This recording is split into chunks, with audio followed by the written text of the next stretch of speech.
amigos telespectadores da Rede Vida de Televisão e do programa O Pão Nosso de Cada Dia.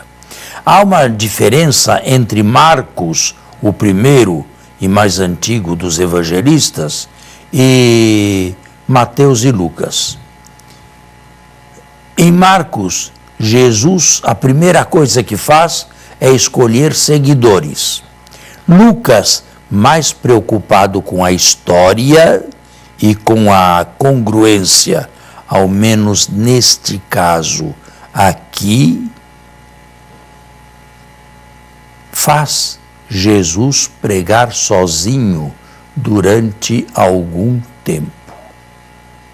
Depois que sua fama começou a se expandir pela Galileia e pelas aldeias ao redor do lago de Genesaré, então sim, com status de profeta, de mestre, de rabino, chama os seus primeiros discípulos. O texto de Lucas, que hoje se proclama na liturgia, é um texto complicadíssimo, muito complicado, porque existe um outro texto muito semelhante a este, não igual, mas semelhante, com muitas analogias, que é o capítulo 21 do Evangelho de João. Aqui no texto de Lucas, tudo se passa na vida terrestre de Jesus. Os discípulos não pescam coisa alguma a noite inteira e Jesus lhes diz que lance a rede novamente e apanham enorme quantidade de peixes. A mesma coisa lá no capítulo 21 de João, que não conheceu Lucas. Depois de uma noite inteira sem nada pescar, lançai a rede à direita e encontrareis. Lançaram-na e quase não conseguiam puxá-la, tal era a quantidade de peixes. Lucas até os enumera 153 grandes peixes.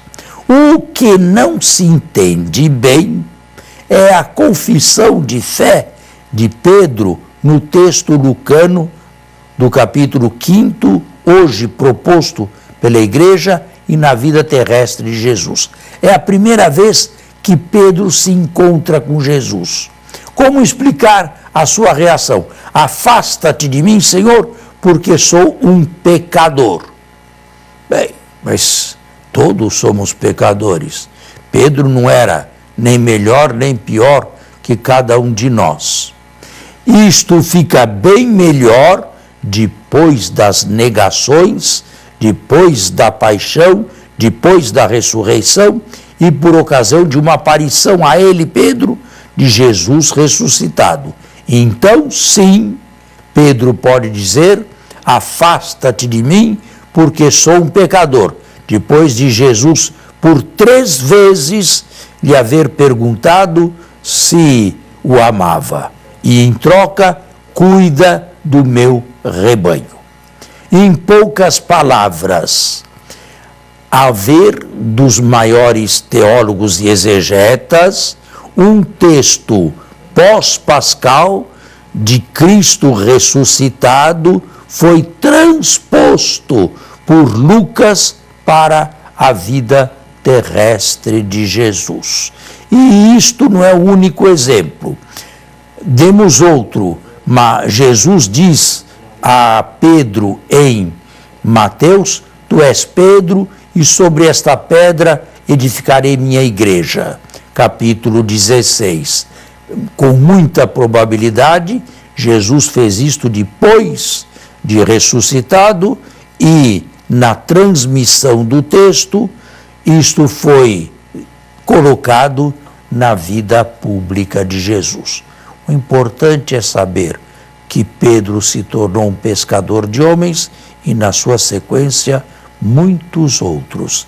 E se louvar a Deus, por estarmos nós também nesta rede de Jesus e não perdidos pelo mar.